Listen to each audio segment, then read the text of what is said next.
And the other one is I'm on the right, the Cowman of Copalis Beach. The Cowman of Copalis Beach. Yep. That sounds menacing. It is very, but I'm going to change the name. That incident happened in the 60s, and it all happened over one weekend. And I'm going to stretch it out to happening over several weeks or a month or something.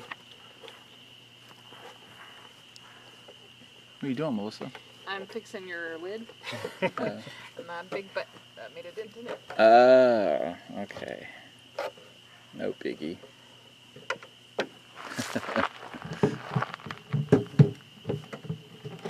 You haven't read that story there with the Cowman? Yeah, I've heard of it. I probably read it a long time familiar. ago. I was gonna say I've read so many different ones. It's a pretty scary one. Okay, I don't want to sit on that anymore because that made me feel really bad.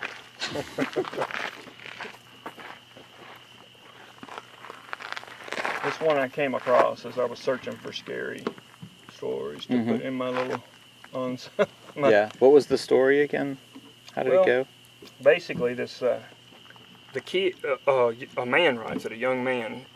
It's something his father told him that occurred while he was still young, and one of his father's foremen told it to him, and he was like really a faithful guy, never late to work or anything else, and they had lumber mill or whatever, and they moved it up to an area in Oregon Washington, I'm sorry, South Washington state called Copalis Beach. Mm-hmm. And sawmill or lumbermen had already been through there and cut a lot of the timber, and they were making something out of the stuff that was left over. Hey Melissa, put that light on the floor, on the ground in front of the fire. Put it on the ground in front of the fire. Like pointing up on him? Yeah, just on you guys. It's your direction. It doesn't have to be. Is that That's fine. better? Yeah, that's fine.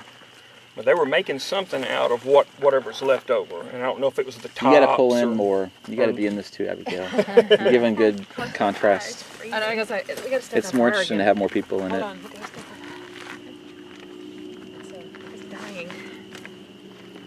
Emily, come up here, baby, close to us.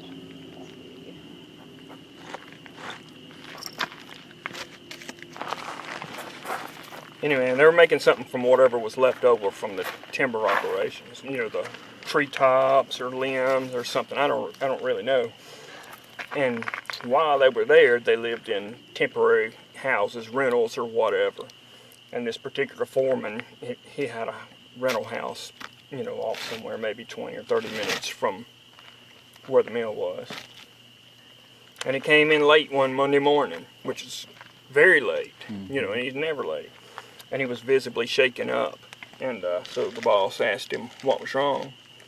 And he said, "Come in your office." And then he told him this tale.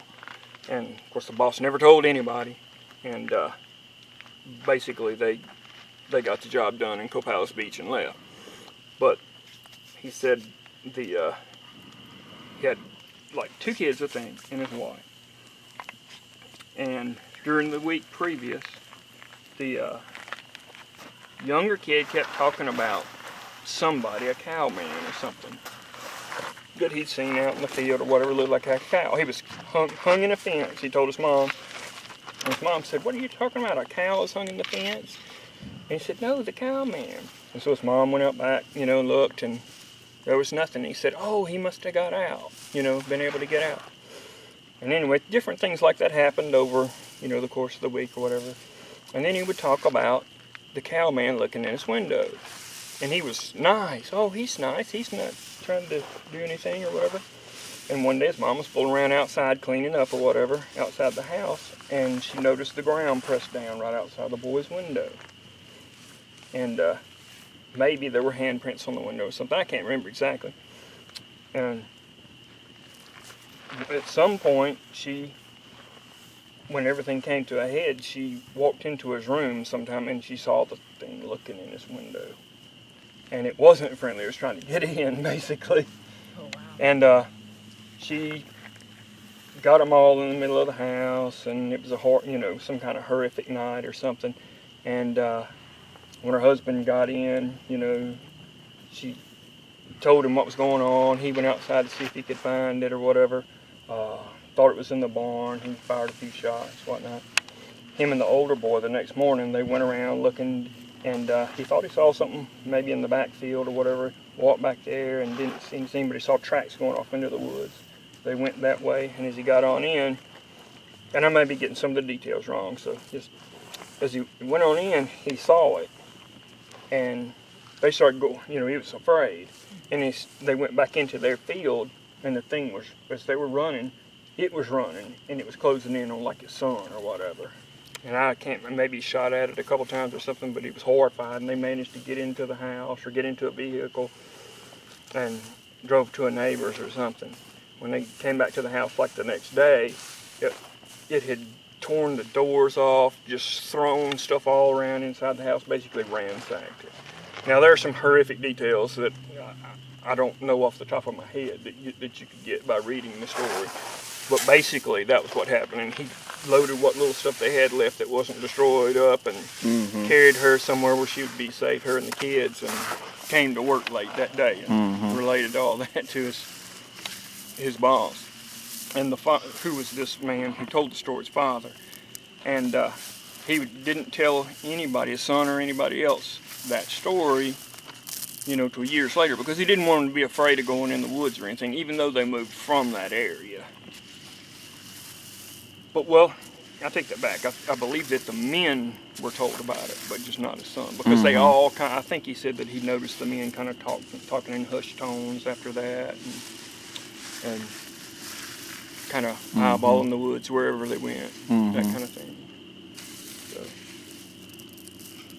but I believe I'm going to take that one and expound on it a little bit.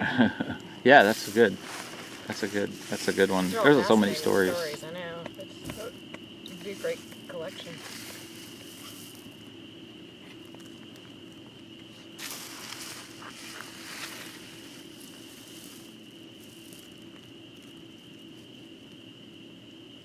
That's an idea. We could just park one of our cars over there and turn the lights on. I know. Like, Gotta have a hat with I know, that is a bright light, isn't it?